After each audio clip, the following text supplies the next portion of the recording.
మన పూర్ణిమలో కళ్యాణం కమనీయం సేల్స్ ప్రతి 15,000 రూపాయల కొనుగోలుపై కంచి కాటన్ శారీ ఉచితం.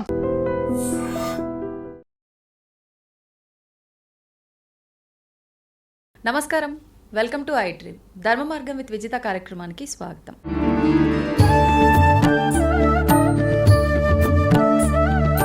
ప్రస్తుత రోజుల్లో మనకి మంచి మంచి మాటలు చెప్పే పెద్దవాళ్ళు చాలా వరకు దూరంగా ఉండటం జరుగుతోంది. కొన్ని సందర్భాల్లో మనం దూరం చేసుకుంటున్నాము, కొన్ని సందర్భాల్లో నిజంగా చెప్పేవాళ్ళు ఉంటే బాగుండు అనుకున్నా కూడా లేకుండా ఉండే పరిస్థితులు చూస్తున్నాం. మరి అలాంటి పెద్దవారు మన ముందుంటే మరి వాళ్ళతో మాట్లాడి మంచి విషయాలు తెలుసుకునే ప్రయత్నం అయితే మనం చేస్తే బాగుంటుంది కదా. అందుకని చెప్పి ఈరోజు నేను చేస్తున్న ఈ చిన్న ప్రయత్నం, ప్రస్తుతం మనతో పాటు ఉన్నారు 109 బాబా అని మనం ఎంతో ముద్దుగా పిలుచుకునే బాబాజీ. ఇప్పుడు 109 కాదండి, 110 సంవత్సరాల్లోకి వచ్చేశారు. ఆయనే సంత్ సదానందగిరి బాబాజీ. బాబాజీతో మాట్లాడి మరిన్ని మంచి మంచి విషయాలు మరొకసారి అడిగి తెలుసుకునే ప్రయత్నం అయితే చేద్దాం. నమస్కారం బాబాజీ. జై గురుదేవ్. ఎలా ఉన్నారు బాబాజీ? పరమాత్మునిపై మా పేరు లాగానే సదా ఆనందగిరి. అంతే బాబాజీ. ప్రస్తుత రోజుల్లో చూస్తున్నాం, నిజంగా పండగలు, కొన్ని విలువలు, బంధాలు విషయానికి వచ్చేసరికి ఇంతకు ముందు కన్నా కూడా చాలా మార్పులు. అంటే ఈ పండగల పేరుతోటే మన బంధాలు, బంధుత్వాలు కలిసి అందరూ ఒక దగ్గర జరుపుకోవటము, ఇవి కొనసాగించడం కోసమే ఏర్పడ్డాయేమో అనేది ఎక్కువగా మనకు కనిపిస్తూ ఉంటుంది, శాస్త్రాలు ఆచారాలు పక్కన పెడితే. కానీ ఇప్పుడు వస్తున్న విధానం చూస్తుంటే అలా లేదు. పండగలు వచ్చినా, ఏ విశేషం వచ్చినా కూడా మళ్ళీ అదే చిన్న కుటుంబం, అదే 3-4 ఉన్న కుటుంబమే కొనసాగిస్తున్నారు. నేనేం అడుగుతున్నానో మీకు అర్థమైపోయే ఉంటుంది. ఇప్పుడు మనకు నవరాత్రులు ప్రారంభం అవబోతున్నాయి, శరన్నవరాత్రులు, ఆ తర్వాత విజయదశమి. మరి ఈ శరన్నవరాత్రుల్లో అసలు ఎలా జరుపుకోవాలి? ఈ నవరాత్రులు అందరూ జరుపుకోవచ్చా, లేదు అంటే ఉపాసనలు, దీక్షలు తీసుకున్న వాళ్ళే జరుపుకోవాలా? దాని గురించి ఒక్కసారి వివరించండి. యస్యాద్విరత వక్రాద్యాః పారిషద్యాః పరశతతం విఘ్నం నిఘ్నంతి సతతం విశ్వశ్రేణం తమాశ్రయే. ఓంకార పంజర సుఖీం ఉపనిషదుజ్ఞానవనకేలికలకంఠీం ఆగమన విపిన మయూరీం ఆర్యాం అంతర్విభావయే గౌరీం. ఓం పరబ్రహ్మ పరమాత్మనే నమః. జగదుత్పత్తి స్థితి ప్రళయకరాయ బ్రహ్మ హరిహరాయ త్రిగుణాత్మనే మమ కౌతుకాని దర్శయ దర్శయ దత్తాత్రేయ నమ తంత్రిణీ సిద్ధి కురుకురు స్వాహ. మా గురుదేవులైనటువంటి మహంత్ హిమాలయ గిరిజీ మహారాజు వారి పాదపద్మములను మనస్సులో స్మరించుకొని మీరు అడిగిన దానికి,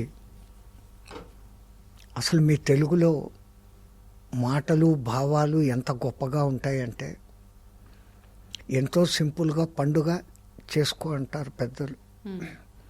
దాని వెనకల లోతైన అర్థాన్ని ఆలోచిస్తే ఎంత గొప్పగా ఉంటుందంటే, ఓ మానవుడా, నిన్ను నువ్వు పండుగ చేసుకో.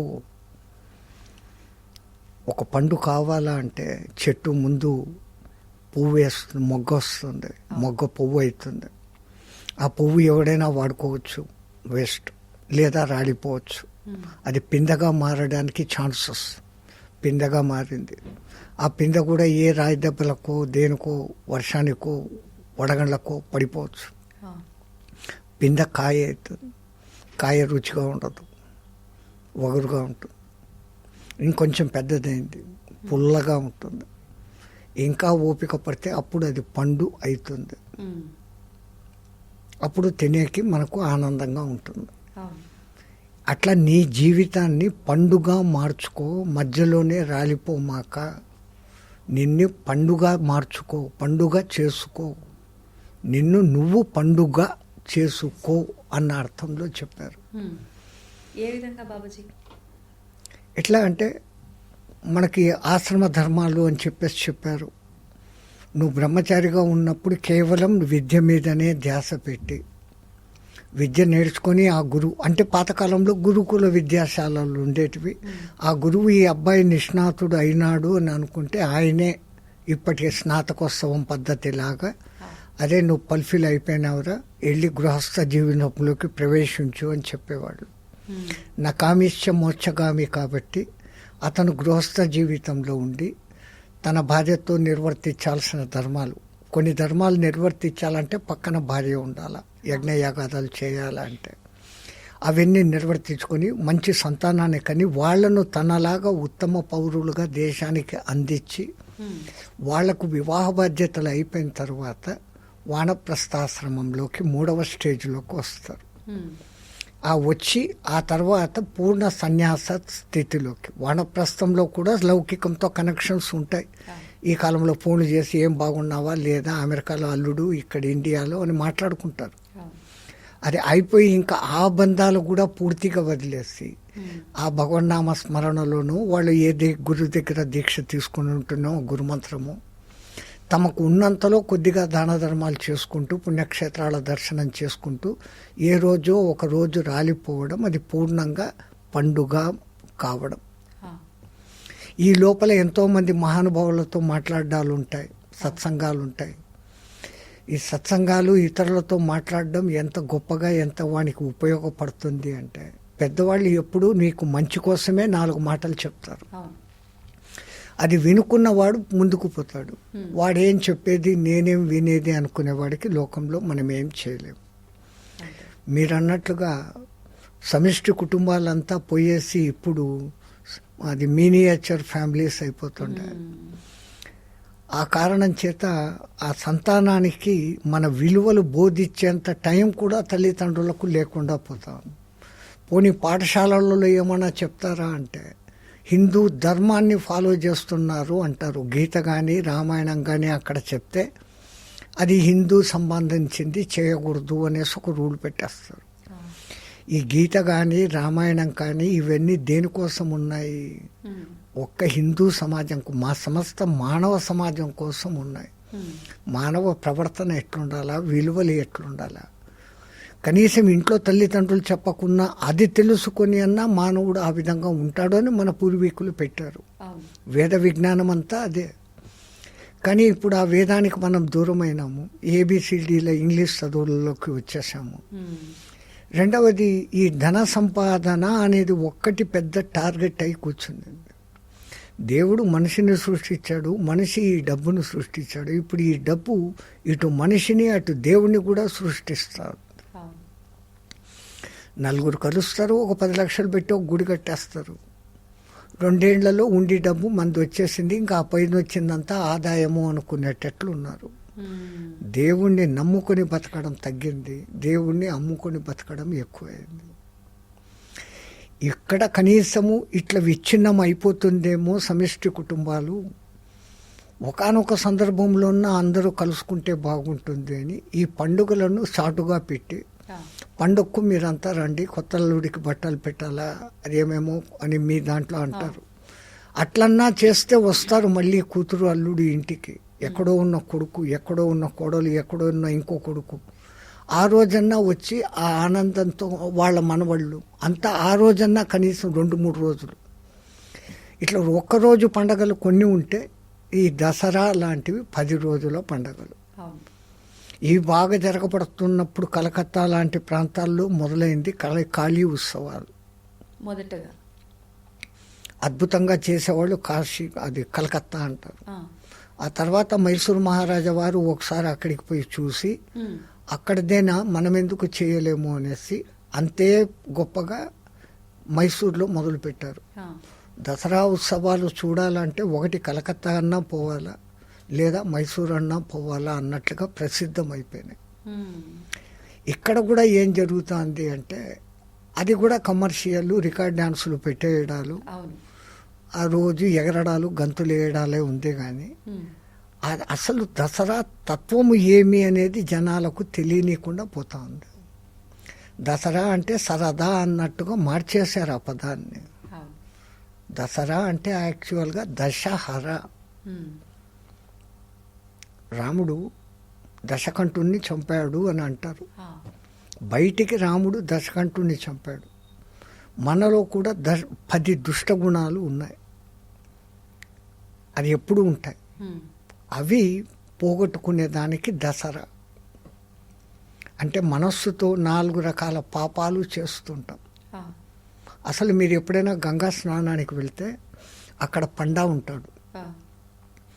అది చెప్తాడు, నేను మంత్రం చదివితేనే నీకు పుణ్యము, నువ్వు గంగలో మునిగితే ఏం వాడు డబ్బుల కోసం ప్రయోజనం లేదు అంటాడు. సరే, అయినా ఆవిడ చెప్పే మంత్రం చాలా బాగా చెప్తాడు. నమో గంగాయై విష్ణు పాదోద్భవాయై శివ జటాజూట సంప్రవృద్ధాయై దశహరాయే గంగాయే స్వాహ అని చెప్పి 3 మునకలు వేయరా అంటారు. అంటే మొదటి ఈ 3 మునకలు మనో వాక్ కాయములకు సంబంధించినటివి. మనస్సు ద్వారా 4 రకాల పాపాలు. దశహరాయే అంటే 10 రకాల నా పాపాలు. మొదటి మునక వేసినప్పుడు మనస్సుతో చేస్తున్న పాపాలు ఈర్ష, ద్వేషం, అసూయ, పగ. ఈ 4 ఈ 4 మనస్సుతో. అవి కడిగే తల్లి దాన్ని హరించు అని. రెండవది కాయము ద్వారా శరీరం, హింస చేయడము, అబద్ధాలు ఆడడము, పరస్త్రీ పరపురుష గమనము. అది స్త్రీ పురుషుడు ఎవరైనా ఆపోజిట్ సెక్స్తో కలవడం, తన వాళ్ళు భార్యాభర్తలు కాని వాళ్ళతో కలవడం, ఇది దేహంతో చేసే పాపం. ఇంకా నోటితో చేసేది అబద్ధ సాక్ష్యాలు చెప్పడం, తన్ను తాను పొగుడుకోవడం, ఇతరులను విమర్శించడం. ఈ మొత్తం కలిపి 10 పాపాలు మానవుడు ఎప్పుడు ఏదో ఒక రూపంలో చేస్తూనే ఉంటాడు. వీటిని హరింపచేయి తల్లి అని ఆ గంగలో మునుగుతాం. అట్లా అదే రావణుని చంపడము అంటే, రాముడు రావణుని చంపడం అంటే సాంకేతికంగా రామనామస్మరణ ఎప్పుడైతే చేస్తూ ఉంటామో మనలోని ఈ దశ గుణాలను ఆ రాముడు ఆ దశకంఠుణ్ణి చంపినట్లు చంపుతాడు అని. దశముఖుడు అనలేదు ఆయన, దశకంఠుడు అన్నారు. అంటే ఇది మనలో నుంచి వచ్చే భావాలే కదా. ఈర్ష, ద్వేష, పగ, ప్రతీకారం, లేదా అబద్ధాలు ఆడడం, దొంగ సాక్ష్యాలు చెప్పడం, హింస చేయడం, ఇవన్నిటికీ ఎక్కడ ప్రతీకలు వస్తాండే? మన వాయిస్. ఎదుటివాడు అన్నాడు, వాడిని నేను కొట్టాలి. వాడు అన్నాడా లేదా అని విచక్షణ చేసుకునేది లేదు. ఎవడో వచ్చి నాతో అన్నాడు, ఆయన అట్లా అన్నాడు అని వెంటనే వాడి మీదకి యుద్ధానికి వెళ్ళిపోవడం, విచక్షణ వాడుకోవడం లేదు. అంటే ఇక్కడ ఏది చేసినా ఈ శబ్దము, మాట అనే దాని నుంచే వస్తున్నాయి ఇవన్నీ. తో ఆ మాట మీద కంట్రోల్. పెద్దవాళ్ళు ఏ పండగ పెట్టినా వాటి వెనకల ఎంతో అర్థాలతో, ప్రతి పండగ ఆ పర్టికులర్ సీజన్లో వస్తుంది. ఆ సీజన్లో పండే పండ్లు, ఫలాలు ఆ ప్రతీకలుగా ఆ పండగలకు ఉంటాయి. ఇప్పుడు వినాయక చవితి, నవరాత్రులు మొన్ననే జరిగాయి. ఆ వినాయకుడిని చూసి మనం ఏం నేర్చుకోవాలి? ఏదో గణపతి పాప మోరియా అంటాము, అరిచేస్తాము, తీసుకొని పోయి మోదక ప్రియ అంటాము, పాటలు పాడతాము, ఎత్తి నీళ్ళలో కలిపేస్తాం. అది రంగురంగుల విగ్రహాలు చేసేసి పర్యావరణానికి హాని చేస్తాం. అది కాదు వాళ్ళు పెట్టిన ఉద్దేశం. నువ్వు అసలు గణపతిని చూసి గణపతిలాగా నువ్వు ఉండేకి ట్రై చేయరా అని వాళ్ళు పెట్టారు సాంకేతికంగా. గణపతి ఎలా ఉంటాడు? నోరు కనపడదు, ఇంత పొడుగు తొండం, ఏకదంతంతో ఉంటాడు, ఇంత చాటంత చెవులు, ఇంత పెద్ద బాణ కడుపు, అంతటి తేజోమూర్తి అయిన తెల్లటి ఆ మహానుభావుడికి నల్లటి ఇంత చిన్న ఎలక వాహనం. ఏమర్థమైంది మనకు? అంటే ఇతరులు చెప్పింది ఎక్కువ విను, శ్రద్ధగా మాట్లాడకు, మాటలు తక్కువ మాట్లాడు. నువ్వు తక్కువ మాట్లాడినప్పుడే ఎక్కువ వినగలుగుతావు. నువ్వు మాట్లాడుతా ఉంటే ఎదుటివాడు ఏం చెప్తున్నాడో చాయిస్ ఇవ్వకపోతే. కాబట్టి హియర్ మోర్, జాదా సునో కమ్ బాత్ కరో, ఆ మాట. రెండవది ఏకసంధ్యాగ్రాహ్యంగా ఉండు. ఒక్కదాంతో రెండో దాంతో డౌట్ లేకుండా ఏకతొండంతోనే ఉంటాడు. అంటే రెండోది థింకింగ్ లేకుండా కాన్సన్ట్రేషన్గా నువ్వు ఏకసంధ్యాగ్రాహ్యగా మారు అనే సూచన. అంటే 2-3 రకాల ఆలోచన ధోరణి లేకుండా ఒకే రకంగా ఒకటి అనుకోగానే రెండవది వస్తుంది మనకు ఆలోచన. ఆ చెప్పేది వినేటప్పుడు సరిగ్గా వింటే రెండో ఆలోచన రాదు, అర్థం అయిపోతుంది విషయం. ఈ అర్థం కానప్పుడు అట్లనా ఇట్లనా అన్న మాట వస్తుంది. ద్వైతం ఉండకూడదు, అద్వైతంగా ఉండాలా అని చెప్పేదానికి ఈ తొండం సూచిక. అట్లాగనే ఇంత పెద్ద బాణ కడుపు.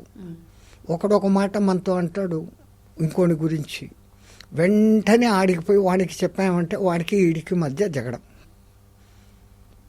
సరే వాడు అన్నాడు, ఆడదాకా వాడతా ఆయనకే పోనీలే, నా ద్వారా ఎందుకు, నేను పెట్టుకుంటా, నా కడుపులో పెట్టుకుంటా అనుకుంటే అయిపోయింది. అట్లా భక్తులు చెప్పే విన్నపాలన్నీ తనలోనే పెట్టుకొని కడుపులో దాచుకునేందుకు అంత పెద్ద పొట్ట. నువ్వు కూడా అలా ఉండు. ఇతరులు చెప్పింది బాగా విను, నువ్వు అర్థం చేసుకో. నువ్వు మళ్ళీ ఇతరుల గురించి చెడ్డగా చెప్తే ఇది ఇక్కడ పోయి అంటించుకో, అంతా నీలో పెట్టేసుకో. అందుకే రహస్యం అంటూ ఏదన్నా తెలిస్తే ఆ రహస్యాన్ని నీకై నువ్వు బయట పెట్టద్దు. అది ఏ పొద్దు ఒక దినం అదే బయటపడుతుంది. ఇక్కడ ఒక చిన్న కథ ఉంది. ఎక్కడో ఒక రాజు దగ్గర ఒక మంచి సేవకుడు, రాజుకు ఆయన అంటే బాగానే ఇష్టం. ఆ సేవకుడు రాజు అంటే ధన ప్రాణాలు అర్పించడానికి సిద్ధం. కానీ రాజుగారికి ఒక కూతురు ఉంది. ఆ కూతురు ఎవడో పనికిమాలినోడితో లవ్లో పడింది. వాళ్ళిద్దరూ ఏకాంతంగా ఉండగా ఈ అబ్బాయి చూశాడు. ఒకవేళ అది రహస్యం, అది వెంటనే చెప్పేస్తే ఏమవుతుందో, రహస్యం చెప్పకూడదని నా గురువు నాకు అన్నాడు అనేసి ఆ అబ్బాయి చెప్పకుండా గమ్మున ఉండిపోయాడు. కానీ ఆ అబ్బాయి చూసినాడు అన్న సంగతి ఈ అమ్మాయికి కనిపెట్టేసింది, రాజకూతురు. ఇంకా తన పరువు వీడిపోయి మా నాన్నకు చెప్తాడేమో అని ముందుగానే నాన్న దగ్గరికి పోయి, వాడు పరమ చండాలుడు, నేను తోటలో కూర్చుంటే నా చేయి పెట్టి లాగేదానికి ప్రయత్నం చేశాడు, నువ్వు వాడిని ఎట్లయినా చంపేయాలా అంటే తన రహస్యం బయటపడకూడదు. ఉన్నది ఒకటే కూతురు, కొడుకులు లేరు, ఆయన చంపేదానికి ఇష్టం లేదు. వాడు శక్తిమంతుడు, బలవంతుడు, బుద్ధిమంతుడు. ఇంకా అమ్మాయి మాటను కాదనలేక ఒక కషాయవాడి దగ్గరికి పోయి రహస్యంగా, రాజు రేపు పొద్దున్న నేను పంపించి ఎవరిని ముందు పంపిస్తాను వాని తల నరికేయి అనేసి అంటాడు. రాజు చెప్పాడు కదా అని ఆయన ఒప్పుకుంటాడు. రాజు ఆయన ఆమెకు డబ్బులు ఇస్తాడు. ఈయన మరుసటిని ఈ అబ్బాయి పొద్దున్నే రాగానే, ఒరే నేను పలానా చోటికి నిన్ను పంపిస్తున్నాను, అక్కడికి పో, అతను నీకు ఒక వస్తువు ఇస్తాడు, అది తీసుకొని రా అంటాడు. రాజు చెప్పిన అడ్రస్కు ఈయన పోతా ఉంటే దారిలో ఒక సన్యాసి కనపడి, నాయనా నీ మొహ లక్షణం చాలా బాగుంది, 4 మంచి మాటలు నీకు చెప్పాలనుకున్నాను, కూర్చుంటావా అన్నాడు. ఆయనకు పెద్దోళ్ళు చెప్పిండారు, పెద్దలు ఏది చెప్పినా కొంచెం శ్రద్ధగా విను అని. ఒక గంట లేటుగా పోతే ఏమైందిలే అనేసి ఆయన చెప్తున్న మాటలు వింటూ కూర్చున్నాడు. ఈ రాజుగారికి ఆ కషాయవాడి దగ్గర నుంచి కబురు రాలే, ఇంకా వాడు రాలే, నేను చంపలేదు అన్న సంగతి లేదు. తల తీసుకొని వచ్చి తెమ్మని చెప్పాడు, తేలేదు. ఇంకా రాలేదు ఏమని చెప్పేసి ఈ రెండో అబ్బాయిని పంపాడు. అంటే రాణిగాని ఆ అమ్మాయి గారి ప్రేమికుడిని అడిగిపోయాడు, నేను ఫలానా చోట ఒక పని చెప్పాను, అయిందా లేదా కనుక్కొని రా పో అని పంపాడు. ఈయన పోయాడు. ఈడే మొదట లోపలికి వచ్చినాడు అని తలకాయ నరికేశాడు.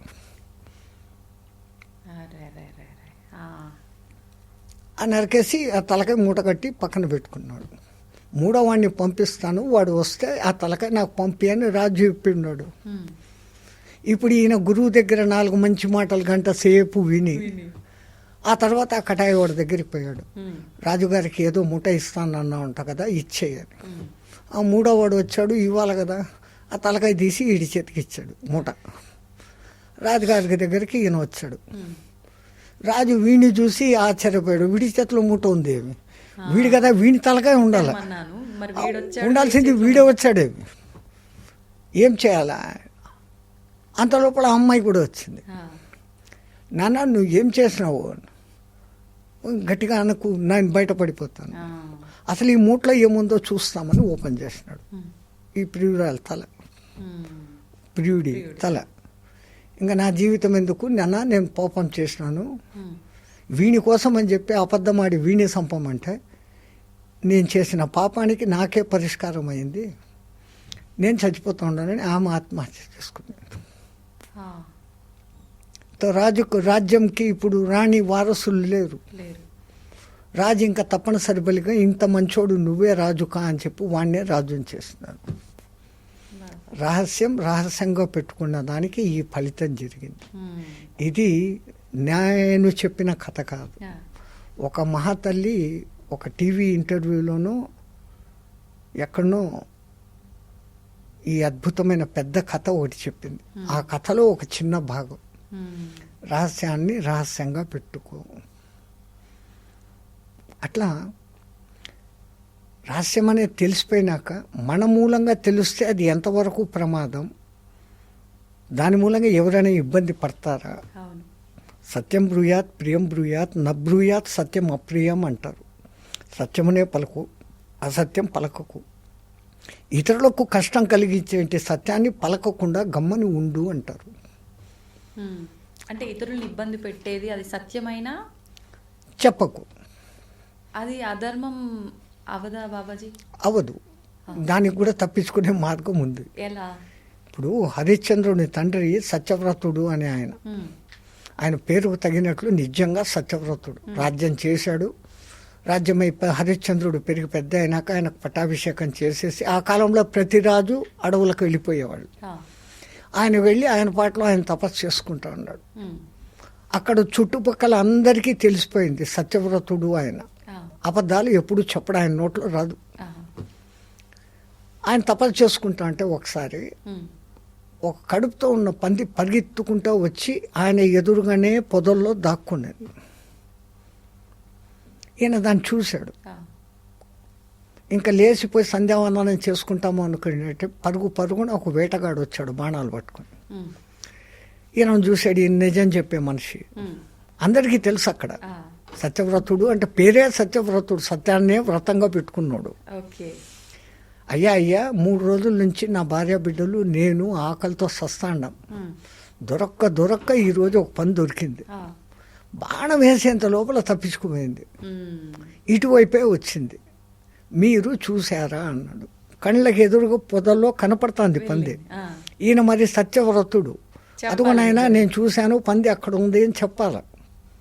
చెప్తే ఆ జీవిని దీనంగా చూస్తుంది. అది కడుపుతో ఉంది, అది చచ్చిపోద్ది. ఇప్పుడు చెప్పకపోతే తన సత్య సంధత అనేదే నాశనం అయిపోతుంది. ఆలోచించు నసా పశ్యంతి బ్రూయంతి నసా బ్రూయంతి పశ్యంతి అని అంటాడు. ఈయనకి ఏం అర్థం కాదు. అంటే చూసే కళ్ళు మాట్లాడలేవురా, మాట్లాడే నోరు చూడలేదురా, ఈ రెండింటి అనుసంధానకర్త ఎక్కడో ఉన్నాడురా అంటాడు. అంటే ఇవన్నీ కలిగి ఉన్న వీడు ధ్యానంలో ఉన్నాడు. అప్పటికి చూసిన కళ్ళు చెప్పవు, చెప్పాల్సిన నోరు చూడలేదు. తప్పించుకున్నాడు. ఆడు తలగొక్కున్నాడు. పోయి ఈయన్ని అడిగినాను, ఏమో చెప్తాన్నాడు, నాకేం అర్థం కాలేదు, జై శ్రీరామ్ నేను పోతాను, ఇంకో జంతువుని వేటాడుకుంటాను ఆయన వెళ్ళిపోయాడు. అదే మీ తెలుగులో ఇంకా సులభంగా ఇతరులను ఒప్పించక తాను అవ్వక ఎప్పటికయ్యేది ప్రస్తుతం అప్పటికయ్యేది చేయొచ్చు, తప్పించుకు తిరుగువాడు ధన్యుడు సుమతి అని అంటారు. పెద్దవాళ్ళు ఒకే మాట ఏకం సత్ విప్రా బహుధా వదంతే. ఉన్న ఆ ఒక్క సత్యాన్ని అనేక మంది అనేక రూపాల్లో మనకు చెప్తూనే ఉన్నారు తల్లి. మనం ఏ ఒక్క మాట పట్టుకున్నా ఆ సత్యం వెంబడతా పోవచ్చు. ఆయన అంత పెద్ద కథగా అదే చెప్పాడు. ఇప్పుడు ఈయన ఇంత చిన్న శ్లోకంలో ఆ మాట చెప్పేశాడు, వినరవ్యమ విశ్వదాభిరామ. అది అట్లా వినదగు ఎవరు చెప్పిన నీతులు, పిల్లవాడు కావచ్చు పెద్దవాడు కావచ్చు, అది ఏ సమయానికి ఎప్పుడు మనకు అది ఉపయోగపడుతుందో. బాబాజీ ఇప్పుడు అంటే పక్క వాళ్ళకి ఇబ్బంది కలిగిస్తుంది అని చెప్పి మనం సత్యం మాట్లాడట్లేదు, ఆ ప్లేస్లో మాట్లాడాల్సి వస్తుంది ఇంకొక మాట అంటే అది ఖచ్చితంగా అబద్ధమే. ఇందాక మీరు కథలో చెప్పినంత తెలివిగా చాకచక్యంగా మాట్లాడే అంత గొప్ప వాళ్ళమైతే ప్రస్తుత రోజుల్లో అట్లా కాదు. పూర్తి అధర్మం జరుగుతుంది అన్నప్పుడు ప్రాణం పోయినా పర్వాలేదు, అక్కడ నిజం చెప్పేయడమే. సత్యం కోసం ధర్మం కోసం ఈ ప్రాణం ఏదో ఒక దినం పోవాల్సిందే. అంత మాత్రం చేత బాగా తెలిసి అక్కడ ఇప్పుడు ఇంకా అధర్మం జరగబోతోంది, అధర్మం గెలిచబోతోంది, సత్యం సమాధి అయిపోతుంది, ధర్మం నాశనం అవుతుంది అన్నప్పుడు ఉన్నది ఉన్న విషయం డైరెక్ట్గా చెప్పేయడమే. తర్వాత పరిణామాలు ఏమన్నా జరగని. ఎప్పుడైతే ఆ విధంగా ఒక్కడు నిలబడి చెప్తాడో రెండో వాడికి ధైర్యం వస్తుంది. అందరికీ లోపల ఉంది చెప్పాలని, ముందు చెప్పేవాడు లేడు. ఆ భయంతో ఉన్నాము ఇప్పుడు మనం. ఎవడో ఒకడు తెగాయించాలి. ఆ తెగాయించి ఒక్కడు చెప్పి లేచాడు అంటే వెంటనే ఇంకో 10 మంది లేస్తారు. ఆటోమేటిక్గా అక్కడ ధర్మం రక్షించబడుతుంది. ఇప్పుడు బాబాజీ ఇందాక మీరు మాట్లాడినప్పుడు ఈ రహస్యం కథ చెప్పినప్పుడు నాకు ఒకటి అనిపించింది. అంటే పక్కన వాడు ఏమైపోయినా పర్వాలేదు, నాకు ఏదైనా తెలిసింది, అది నేను ఇంకొకటికి చెప్తే వాడు ఇబ్బందుల్లో పడతాడు అని తెలిసినప్పటికీ చెప్పేస్తున్నాము. ఏ రకంగా అయినా సరే మన స్వార్థాన్ని మాత్రమే మనం చూసుకుంటున్నాం. అది చెప్పకుండా మనం ఉండలేము, చెప్పేస్తాము అంతే. తర్వాత ఏదైనా ఏం పర్వాలేదు. ఈ స్వార్థం అనేది చాలా ఎక్కువ అయిపోయింది. దాని పేరే అర్థం.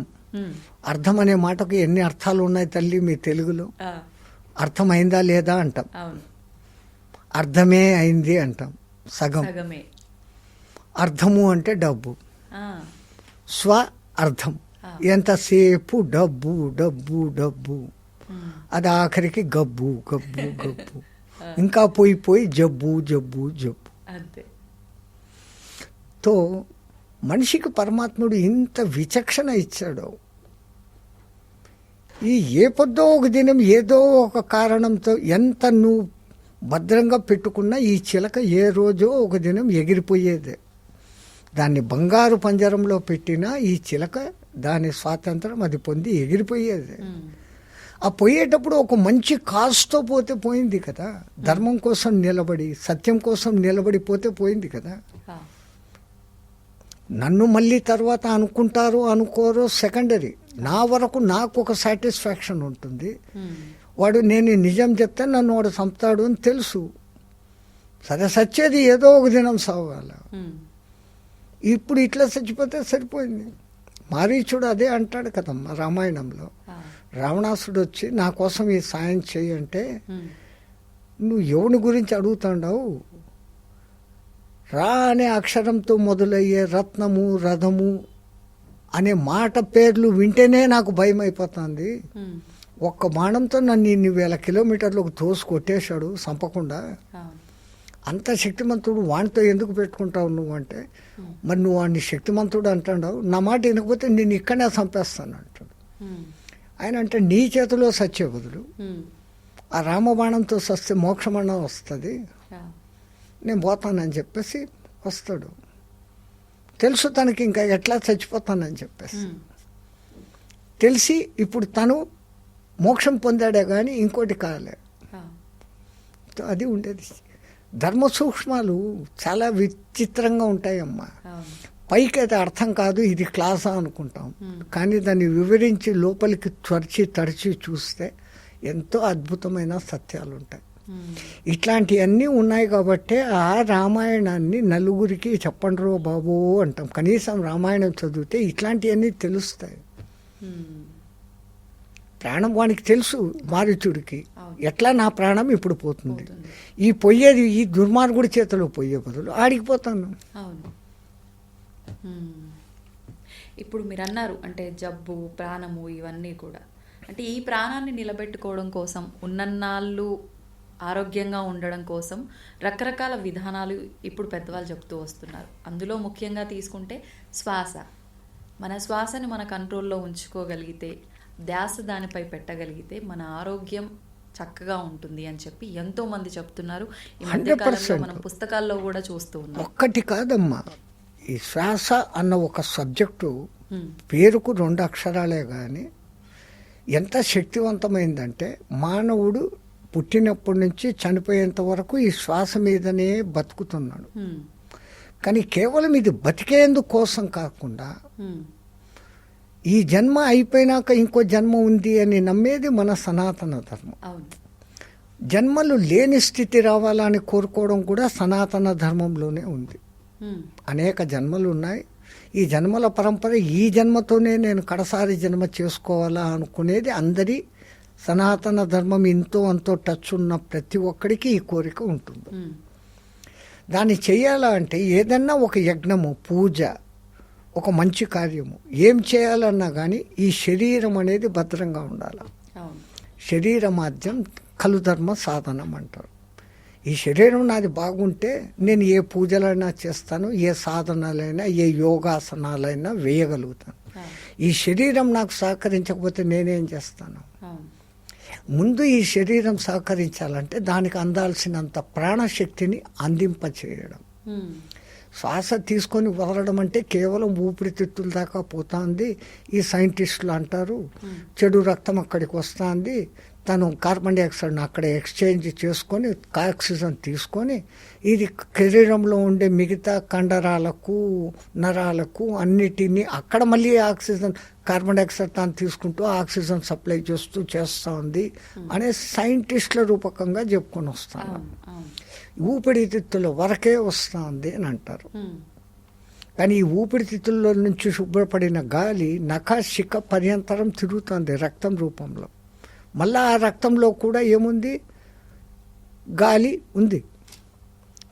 రక్త కణము అంటే ఆ కణంలో హిమోగ్లోబిన్ ఉంది, మైటోకాండ్రియా ఉంది, న్యూక్లియస్ ఉంది, న్యూక్లియోలస్ ఉంది, ఇన్ని పదార్థాలు ఉన్నాయి. ఆ మైటోకాండ్రియా అనే చోట మీకు ఆక్సిజన్ ఛాంబర్ ఉంటుంది.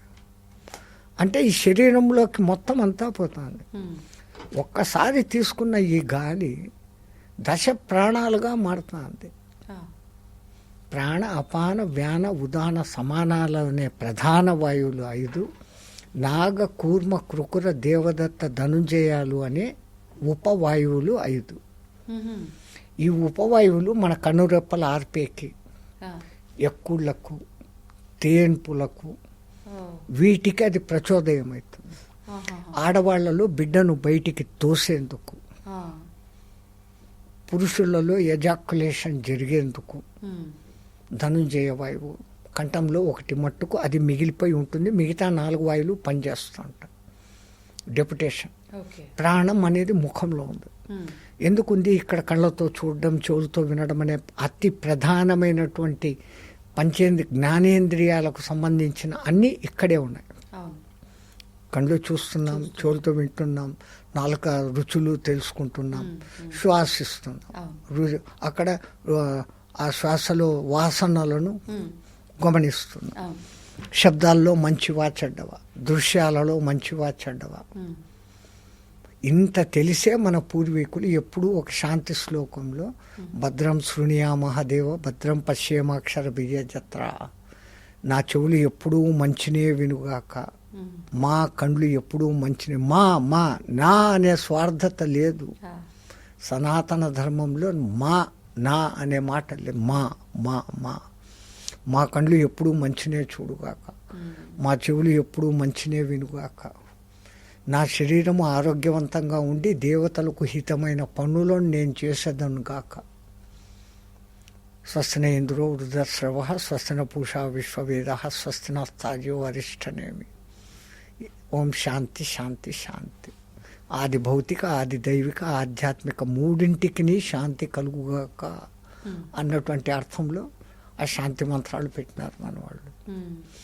తో అంతటికి కారణభూతమైనటువంటి ఈ శ్వాసను మనము గుండెల వరకే అని కాకుండా మన పూర్వజ్ఞానులు అసలు ఇవి మన 6 గ్రహాలకు లింకుతో ఉన్నటువంటి 6 చక్రాలు మనలోనే ఉన్నాయి. శనిగ్రహం మూలాధారం దగ్గర, శుక్రుడు ఆజ్ఞా చక్రం దగ్గర, ఇట్లా గ్రహాలకు చెప్తారు లింకులు. ఇవి ఇంటర్నల్ ఆర్గాన్స్ను తమ కంట్రోల్లో పెట్టుకొని ఉంటాయి. నిజమైనటువంటి విశ్వశక్తి బ్రహ్మరంధ్రం నుంచి మనకు వస్తూ ఉంది. ఆ విశ్వశక్తి పీల్చుకుంటున్న ఈ గాలిని మనం అనుసంధానం చేయగలిగితే, అంటే తీసుకున్న గాలిని మూలాధారం దాకా పంపి ఆ నుంచి మళ్ళీ సహస్రారం వరకు పంపి అప్పుడు రిటర్న్ పంపడం. దీనిలో గమనించాల్సింది ఏంటి అంటే దహన క్రియ. ఎట్లయితే యజ్ఞం చేస్తున్నామో ఆ యజ్ఞం చేసేటప్పుడు సమిధలు వేస్తున్నాం, దహనం అవుతుంది. ఇప్పుడు ఈ పీల్చుకున్న గాలి కణం లోపలికి పోయినప్పుడు అక్కడ ఆ కణంలో ఉన్నటువంటి గ్లూకోజ్ను బర్న్ చేస్తాను. అది శక్తిగాను నీళ్లుగాను మారుతాను. కార్బన్ డైఆక్సైడ్ అని 3 విధాలుగా ఈ అక్కడ దహన క్రియ జరుగుతుంది ప్రతి కణంలో.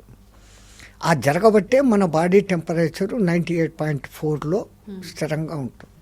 దీన్ని స్థిరపరిచేదానికి కూడా మన బాడీలో ఉన్న ఈ ఉచ్ఛ్వాస నిశ్వాసాలలో చంద్ర సూర్య నాడులు, ఒకటేమో శీతలం, ఒకటేమో ఉష్ణం. ఈ 2 సమతులితోష్ణ స్థితిలో ఉన్నప్పుడే మనిషి 98.4 డిగ్రీస్లో ఉంటాడు ఆరోగ్యం. తో టెంపరేచర్ బడగయా జై శ్రీరామ్, టెంపరేచర్ తగ్గింది జై శ్రీరామ్. తో ఈ రెండిటిని వేటిని ఎట్లా వాడుకుంటే బాగుంటుంది, ఈ లోపల ఈ అంగాలను మేనేజ్ చేసేది ఇంకేదో కనపడనిది ఉంది అని మన వాళ్ళు గమనించి మూలాధార స్వాదిష్టాన చక్రాలు అనే చక్రాలను కనిపెట్టినారు, నాడులను కనిపెట్టినారు. ఇంకా అప్పటి నుంచి ఈ శ్వాసను అక్కడికి పంపడం అనే విధానం ఎట్లా, మనకేమో సైన్స్ చెప్పేది మనం పీల్చుకుంటే ఈడి వరకే వస్తాను, కానీ సాధన చేసినప్పుడు ఈ వాయువును మూలాధారానికి పంపగలం. మూలాధారం దగ్గర నుంచే మనకు ఇడా పింగళ నాడులు చాలు అవుతాయి. అది మళ్ళీ ఇక్కడికి స్వాధిష్టానానికి వచ్చినప్పుడు ఒక లింక్ అవుతుంది, మళ్ళీ అక్కడి నుంచి పైకి వచ్చి మణిపురానికి వచ్చేటప్పటికి ఒక లింక్ అవుతుంది. హెలికల్ స్ప్రింగ్ అనే ఒక నాగబంధం లాగా ఉంటుంది లోపల. దీన్ని గుర్తించే ఆ జీన్స్ కూడా నాగబంధం లాగా ఉంటుంది కాబట్టి, ఈ ఇడా పింగళలు నాగబంధంగా ఉంటుంది కాబట్టి మన పూర్వీకులు ఎక్కడైనా గుళ్ళో పోయి నాగప్రతిష్ఠ చేయి, పూజలు చేయి అంటారు. సో నువ్వు దాన్ని చూస్తున్నావు అంటే నీ లోపలి జీన్స్ను, నీ లోపలి ఈ ఇడా పింగళ నాడుల నడవడికను నువ్వు చూస్తున్నావు అని.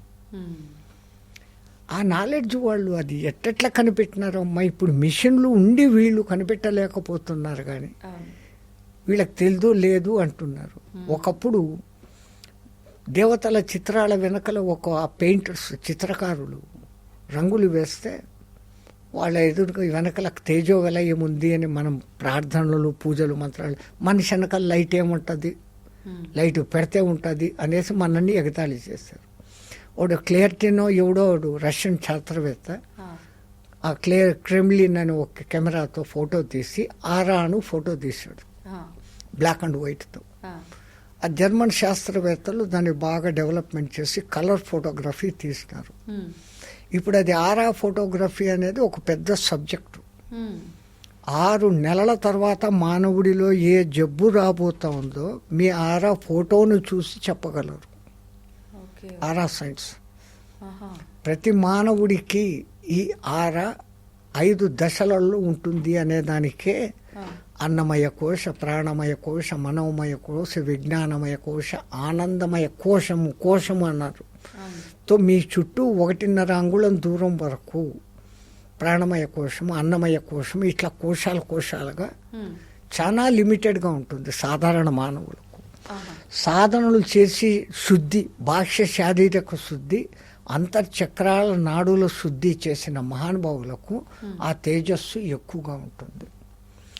అంతా విశ్వానికి మంచి చేయాలని కోరుకుంటున్నటువంటి విశ్వపురుషులు, కారణ జన్ములకు అది కిలోమీటర్ల దూరం వరకు కూడా ఉండే ఛాన్స్ ఉంది. ఈ ఆరా టెక్నాలజీ గురించి నా అదృష్టం కొద్దీ ఎప్పుడో మహారాష్ట్రలో తిరుగుతున్నప్పుడు డాక్టర్ అనూప్జీ అనేసి ఒక మహానుభావుడు ఉన్నాడు. ఆయన డెంటల్ డాక్టర్. ఆయనకేదో జబ్బు చేస్తే డాక్టరు ఏమేమో వైద్యాలు చేయించుకున్నాడు, తగ్గలేదు. ఎవరో వండుకొని దత్తోపాసన చేస్తే బాగుంటుంది అని అంటే దత్తోపాసన చేయను మొదలుపెట్టాడు. చేస్తూ ఒక దత్త గురువు దగ్గరికి రాను పోను మొదలుపెట్టాడు. అక్కడికి పోయినప్పుడు ఆ ఆశ్రమాన్ని విజిట్ చేసేదానికి ఒక ఆయన వచ్చాడు. ఈ గురువుగారు ఇంత శక్తిమంతులు, మీరు అనుమతిస్తే మీ ఆరా ఫోటో తీస్తాను, ఇక్కడ ఎంత ఆరా ఉందో అని. అట్లా ఈయనకు ఆరా గురించి అప్పుడు తెలిసింది. తెలిసినాక దీని లోతుపాతులు ఏంటి, ఈయనకు పళ్ళు నొప్పి ఇట్లుంది, ఇంకో ఇన్ని రోజులకు తగ్గుతుంది అని ఆ ఫోటో తీసి చెప్పాడు ఆయన. నీకు రావడమే 3 ఏళ్ల కింద వచ్చింది, నువ్వు పట్టించుకోలేదు, ఈ పొద్దు ఇంత విపరీతం అయిపోయింది, ఇన్ని నెలలకి ఇది తగ్గపోతుంది అన్నాడు. నాకు వచ్చిన సంగతి తెలుసు, ముందు కొంచెం ఉన్న సంగతి తెలుసు. ఈయన ఎట్లా చెప్పగలిగాడు రంగుల ఫోటో చూసి అని దాని మీద ఇంట్రెస్ట్ కలిగింది. ఆయన కూడా సైంటిస్టే కాబట్టి, డాక్టర్ కాబట్టి కంప్యూటర్లలో దాన్ని సమాచారం అంతా కనుక్కొని అసలు ఆ కెమెరాలు ఎక్కడ దొరుకుతాయి, దాన్ని డెవలప్ చేసే సాఫ్ట్వేర్, హార్డ్వేర్ ఏమేమో ఉంటాయి, అది స్నేహితుల సహకారంతో అట్లా ఇట్లా చేసి కొని దాన్ని స్టడీ చేసి తాను బాగు చేసుకున్నాడు ముందు. ఇప్పుడు అది ఆ ఫోటోలు తీసి దాని మూలంగా అందరికీ సజెషన్లు ఇస్తాడు. ఆయన మళ్ళీ తమాషా, ఈ ఇంగ్లీష్ మంత్రులు సజెషన్ చేయడు, ఆసనాలు వేయి, ప్రాణాయామాలు చేయి. ఓ ఈ ప్రాణాయామం అనే ఈ వాయువు ఎక్కడ ఇప్పుడు నీకు నాకు మధ్య అదే ఉంది తల్లి. మ్మ్. ఈ మాటకే మన పూర్వీకులు ఎంత జ్ఞానము, అంతస్థ నారాయణ, బహిస్థ నారాయణ, అంతర్బహిస్థ మధ్యస్థ నారాయణ, ఊర్ధస్థ నారాయణ, అధస్థ నారాయణ, ఇంకా లేనిది ఎక్కడ? అంతటా ఉన్నారు. గాలి. పరబ్రహ్మం అని చెప్పేదానికి ఉదాహరణ అదే. అది ఉంది కానీ ఉందా లేదా కళ్ళకు కనపడదు. అవును. ఉంది. మ్మ్. అది మనలోకి వచ్చిపోతూ ఉంటేనే మనం వింటున్నాం. అది రావడము రాకుండా పోయిందా జేసీరాం, అంతే. వచ్చి లోపలే ఉండిపోయిందా జేసీరాం. ఎందుకంటే టోటల్ కార్బన్ డైఆక్సైడ్ అయిపోతుంది. అది కూడా ఉండలేం మనిషి. మ్మ్. రెండు పక్కల అదే. దాని గురించిన నాలెడ్జ్ గురించి అసలు దీన్ని ఎట్లెట్లా శ్వాసిస్తే మ్మ్. ఏమేం జరుగుతుందని ఒక్కొక్క ద్రష్ట మహర్షి తన జీవితం అంతా ప్రయత్నం చేసి అదిగో ఇట్లా తీసుకొని ఇట్లా వదిలితే ఈ క్రియ. ఓకే. దీంట్లో 1:4:2 అనేది సహజమైన నిష్పత్తి కుండలిని యోగంలో కుంభకం చేసే ఒక క్రియా విధానం. మ్మ్. అంటే 1 అనే సంఖ్య కౌంట్ చేసేంత వరకు లేదా ఔం అని నువ్వు అనుకున్నప్పుడు ప్రశాంతంగా నిదానంగా, అంటే ఇదంతా కలిపి 1 సెకండ్. ఓకే. 1 సెకండ్ నువ్వు తీసుకుంటే 4 సెకండ్ల వరకు కుంభించి 2 సెకండ్లు వదిలేంత లోపల వదిలేయి అనేది 1:4:2 అనే ఒక నిష్పత్తి. ఆహా. అంటే ఇప్పుడు 10 కౌంట్ చేస్తూ గాలి తీసుకున్నావు, మ్మ్. అప్పుడు 40 కౌంటింగ్ చేసేటప్పుడు దాన్ని కుంభించాలా. అంటే హోల్డ్ చేయాలి. 20 కౌంటింగ్లు చెప్పేంత లోపల దాన్ని వదిలేయాలి. Fast recharging.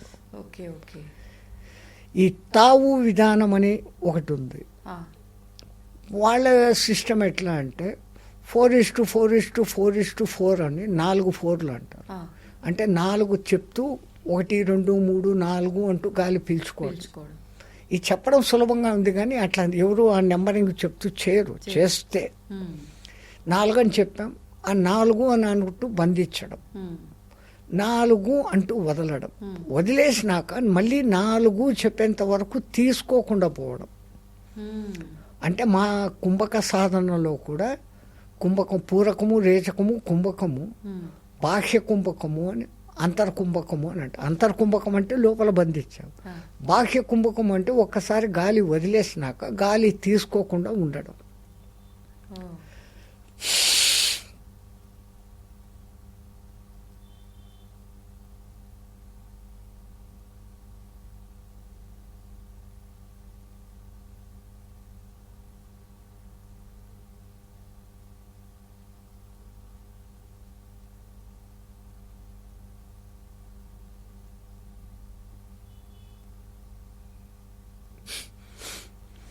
ట్రై చేయకండి కొంపదీసి గాలి లేకుండా ఉండడం అంటే. మీరు ఎంతకాలం సాధన. స్వామిజీ ఇది బాబాజీ? ఏండ్ల పర్యంతరంగా 1936లో మ్మ్. 37లో మొదలుపెట్టాం. మ్మ్. క్రమంగా చేసుకుంటూ 1945లో మా గురువు గారు నా ముఖ లక్షణాలు చూసి వీడు సూటబుల్ అని అనుకున్నప్పుడు అప్పుడు దీక్ష ఇచ్చారు. ఆ. ఏదో కుండలిని సాధన, ఆ సాధన, ఈ సాధన 3 రోజుల్లో అవుతుంది, 4 రోజుల్లో ఉత్తమాట ఏండ్లు పడుతుంది. గురువు మిమ్మల్ని చూసి అంటే ఎంచుకున్నారు చేయగలరు. మరి ఒక దిక్కు వేద పఠనము, ఇంటి గురుసేవ ఇవన్నీ చూస్తూ ఈ కుండలిని సాధనకు 7-8 గంటల లెక్కన రోజు పెడుతూ ఉంటే 7 ఏళ్లకు ఆ కుండలిని చలనం అనేది కదిలింది. 7 సంవత్సరాలకి మామూలుగా కాదు, 7-7.5 కూడా అయ్యుండొచ్చు. మ్మ్. కానీ ఈ ఆత్రపు జనాలు అంటే వాళ్ళని ఆత్రపు జనాలు అంటే ఓపికలు కోపగించుకుంటారు, బాధపడతారు. మ్మ్. అదే ఈ పొద్దు ఇతనం నాటేయాలా, రేపు పొద్దునే మామిడి పండు తినేయాలా అంటారు. అది ఎట్లయితుంది? అవును. దేనికైనా ఒక ప్రాసెస్ ఉంటుంది. Slow and steady win the race. If you jump you may fall, chances తక్కువ. కొంతమంది అంటున్నారు మేము షార్ట్ కట్స్ చెప్తామని. Short cuts will cut short your life. Short cuts ఎంత బాగుంటాయంటే కార్పెట్ పరిచి పూలు చల్లుతూ ఆహ్వానించినట్లు ఉంటాయి. ఆ తర్వాత లోయే, పతనమే. మంచి మార్గము కఠినంగా ఉంటుంది, దారే ఉండదు, రాళ్ళు రప్పలు కంపలు ఉంటాయి. కష్టపడిపోయినామా ఆ తర్వాత రాజమార్గం. ఇంకా ఎటువంటి సాధనలు చేశారు బాబాజీ మీరు కుండలి వీటితో పాటు? మేము నేర్చుకున్నది ఒక్క కుండలినే నేర్చుకొని నాదే గొప్పది అని చెప్పకుండా అదే చెప్పినప్పుడే మనిషి పతనం అవుతాడు. నాదే సబ్జెక్ట్ గ్రేట్, నా కుండలిని అంటే. మరి వాళ్ళలో ఏముందో చూస్తాం. హఠయోగం ట్రై చేసాం, క్రియాయోగం, కేచరి ముద్ర, అది ఒక మహారాజ్ దగ్గర చేసిన. ఇప్పుడు నేను చెప్పిన ఈ టావో విధానం, ఆ తర్వాత ఎక్సెల్సియర్ అని చెప్పేసి ఈ టిబెటియన్స్ చేస్తారు. ఇవన్నీ కూడా శ్వాసకు సంబంధించినటివే, కాకపోతే ఈ రేషియోస్ రిథిమ్స్ మారుతాయి. 4:7:8 అంటాడు ఒకడు. 4 కౌంటింగ్ చెప్పి 7 కౌంటింగ్ వరకు బంధించి 8 కౌంటింగ్ చెప్పేంత వరకు వదులు అని. ఈడు మళ్ళీ బాహ్య కుంభకం చెప్పడంలే ఒక దీంట్లో. అదే చేసి సాధించిన వాళ్ళు ఉన్నారు కాబట్టి వాళ్ళకి అది గ్రేట్. ఆయన శిష్యులు అదే చేసుకొని పోతారు. వాళ్ళు ఏమంటారు, ఇదే ఒకే మెథడ్, ఇంకోటి కాదు అంటారు. ఇంకొక ఆయన చెప్తాడు, ఇప్పుడు నేను చెప్పిన దాంట్లో 3-4 విధానాలు వచ్చినాయి. హఠయోగ క్రియ వేరే, క్రియాయోగ క్రియ ఇంకా అసలు వేరే. వాళ్ళు అసలు బయటి ప్రాణంతో సంబంధమే లేదు. నువ్వు గనక సాధన చేసినావంటే లోపలే గాలి పీల్చుకుంటావు, బయటి గాలితో నీకు అవసరమే లేదు, నీ లోపలనే గాలి ఉంది, పంచ ప్రాణాలు నీలో ఉంది కదా అంటారు. అంటే ఈ పంచ ప్రాణాలను నడిపే ఒక శక్తి. ఇప్పుడు రైలు ఇంజన్ నడుస్తుంది పాతకాలంది అంటే దాంట్లో బొగ్గులు అనేది వేయాలి. అది మంట మండి ఆ చుట్టూ ఉన్న స్టీమ్ పైపులు మండి వేడెక్కి ఆ స్టీమ్ ఆడపోయి ఆ పిస్టన్స్లోకి పోయినాక అది మూమెంట్ వస్తుంది, నీకు నడుస్తుంది. దానికి అసలైన మూల కారణం బొగ్గు. అది లేకపోతే రైలు ఇంజిన్ మీ నీళ్లు పెట్టుకొని ఏం చేసినా పనిచేయదు. మామూలుగా వేడి చేస్తే అది వేడెక్కదు, ఎంత లోపల దాని సిస్టమ్ ఉందో. అట్లా ఈ ఇంజన్ పనిచేయాలంటే కూడా ఆ బర్నింగ్ క్రియ జరగాల, దహన క్రియ అంటాం. అదే ఈ వాయువును తీసుకొని ఈ వాయువు అనే బొగ్గు లోపలికి పోయి మండి మళ్ళీ కార్బన్ డైఆక్సైడ్గా బయటకు వస్తుంది. అందుకే దాంట్లో కార్బన్ డైఆక్సైడ్, HO2, 2HO ఇవన్నీ బయటకు ఆ ఒక్క కణంలో జరుగుతున్న క్రియేషన్. సైంటిఫికల్గా మీరు చూస్తే ఇవే జరుగుతున్నాయి. ఆక్సిజన్ తీసుకుంటున్నాయి, వెంటనే దీన్ని రిలీజ్ చేస్తున్నాయి. ఆ గ్లూకోజ్ను బర్న్ చేస్తుంది ఇది ఆక్సిజన్ పోయినాక మీకు అది కార్బన్ డైఆక్సైడ్ గాను HO2 వాటర్ పర్సంటేజ్ గాను మారుతుంది. అది ఒక కణం శక్తి కొన్ని రోజులు, ఒక కణం శక్తి 3 రోజులు, ఒక కణం శక్తి 3 నెలలు. ఆ డిఫరెంట్ వేరియేషన్ను బట్టి ఆ కణాల శక్తి దానికి ఎంతెంత ఆక్సిజన్ చేరాలి, ఎక్కడ చేరాలి. దీన్ని దృష్టిలో పెట్టుకొని మన పూర్వీకులు ఆ గాలిని ఇక్కడికి పంపుతున్నాను అనే భావనా శక్తితో ఆ ఏరియాకు పంపడం. ఏ సాధన అయినా దీని వెనకాల డిపెండెన్సీ ముందు భావన. రెండవది ఈ భావన ప్రకారం ఉత్త భావన పెట్టుకుంటే కాదు, బై ఫోర్స్ అక్కడికి పంపగలగాలి. దానికి ఆయా విధానాలలో ఆయా టెక్నిక్స్ ఉన్నాయి. అది ఏదో ఒక దినం వాడు చెప్పేశాడు అని పక్కకు వచ్చి చేయను మొదలు పెడితే డేంజర్ అయిపోతుంది. గురు సమూహంలోనే కనీసం అంటే 41 days ఆ సిస్టము రిథిము కనుక్కున్నప్పుడు అప్పుడు పక్కన పోయి ఎక్కువ ప్రాక్టీస్ చేసుకోవచ్చు. మళ్ళీ దాంట్లో నిష్ణాతత వచ్చేదానికి ఏళ్ళు పడుతుంది. 2 days 3 daysలో ఏ బెనిఫిట్ ఎక్కడా కనపడదు. మనమంతా ఏంటి 2 రోజులు చేసేస్తాం, ఇట్ట పట్టాం, వాడేమో అట్ట అన్నాడు, నేను ఇట్ట పట్టాను కాలేదే. 2 రోజులకే ఏమవుతుంది? నువ్వు నెలలుగా ఇంత బురద పూసుకొని ఉండవు. అట్లా నీళ్లు పోసి కడిగేసుకోవాలా నేను అంటే అవుతుందా? షవర్లో 3 రోజులు కూర్చుంటే తప్ప నీ మురికి పోనంత ఉంది. అది పోవాలంటే మరి అంత ప్రాసెస్ చేసుకుంటూ వచ్చినప్పుడే అది జరుగుతుంది. ఇప్పుడు ఒకప్పటి కాలంలో ఈ ధ్యానము ఇదంతా కూడా విధానం కొన్ని నెలల పాటు, సంవత్సరాల పాటు కూడా అలా ఉండేవాళ్ళు అని చెప్పి, అంటే ఈ శ్వాస పైన ఈ ఫోకస్ చేసి ఈ విధానంలో ఉన్న వాళ్ళకి ఇంకా ఆహారంతో పని ఉండదా బాబుజీ? వాయు భక్షణ అనే విధానం అదే. మరి దాని పేరే వాయు భక్షణ. గాలినే ఆహారంగా మార్చుకోవడం. ఓకే. గాలి అంటే బర్న్ అవుతుంది. ఇప్పుడు మన శరీరంలో కూడా జీర్ణక్రియ వచ్చిన పదార్థాలు లోపలికి పోతున్నాయి, అక్కడ బర్న్ అవుతుంది, జఠరాగ్నితో కలుస్తోంది అంటాం. జఠర రసము జఠరాగ్ని అని మన వాళ్ళు పేరు పెట్టారు. అక్కడ అది మండింపబడి ఆ పదార్థం ఇంకో పదార్థంగా మాలి మలినంగా బయటకు వస్తుంది. దాంట్లో ఉన్న శక్తిని ఈ ఆంత్రచూషికాలు అని చెప్పబడే చిన్న పేగులలో ఉన్నటువంటి ఆ పోషకాలు లాక్కుంటున్నాయి, ఎనర్జీగా మార్చుకుంటున్నాయి. ప్రాసెస్ ఇది. అట్లా ఆ గాలిని, అందుకే ఆ ఋషులు ఎక్కడ పడితే అక్కడ కూర్చొని తపస్సులు చేయరు. అటువంటి ప్యూర్ గాలి, ఈ పంచపల్లవాల చెట్లు ఉన్న చోట అవి విడిచిపెడుతున్న గాలులు, వాటి మోడుల దగ్గర నుంచి వస్తున్నటువంటి గ్యాసెస్, ఇవన్నీ కలిసిన గాలి దాన్ని పీల్చుకునే విధానంలో పీల్చుకొని పెట్టుకుంటే ఆ గాలిని ఆహారంగా మార్చుకోవచ్చు. ఇది అంటే అందరితో సాధ్యపడుతుందా? సామాన్యులతో ఇలా సాధన చేస్తే దానికంటే అది చాలా కఠినమైన సాధన. అది ఒకటి గురు కృపన్నా ఉండాలా, వాడికి పూర్వజన సుకృతమన్నా ఉండాలా, లేదు అచంచలమైన పట్టుదల, చెప్పేవాడు సరి అయిన గురువు ఉండాలా, ఈ చేసే సాధకుడిలో పట్టుదల ఉండాలా. ఒక్క దినంలో ఆహారం మార్చుకునే విధానం లేదు. దానికి ప్రాసెస్, ఈ కుంభకాన్ని ఎక్కువ కాలం చేయగలిగిన సాధన చేసి ఆ తర్వాత దానికి సంబంధించిన కొన్ని మంత్రాలు ఉంటాయి. ఆ గాలికి సంబంధించినటువంటి తర్వాత మన యజ్ఞంలో హవనం చేసేటప్పుడు, హవిస్సులు వేసేటప్పుడు చదివే కొన్ని మంత్రాలు, ఆ మంత్రాల రిథమాటిక్తో చదివినప్పుడు ఈ షట్చక్రాలలో ఉన్న దళాలు వైబ్రేట్ అవుతాయి. ఒక్కొక్క దళంలో ఒక్కొక్క అక్షరం, 50 అక్షరాలు మనకున్నాయంటే మనకి 50 దళాలు ఉన్నాయి. మూలాధారంలో 4, 6, 10, 12, 16, 2 అన్నీ కలిపితే 50 అవుతాయి. ఈ 50 మనకు అక్షరాలు. ఈ మంత్రాలు అని చదివినప్పుడు ఆయా పెటల్స్ కదులుతాయి.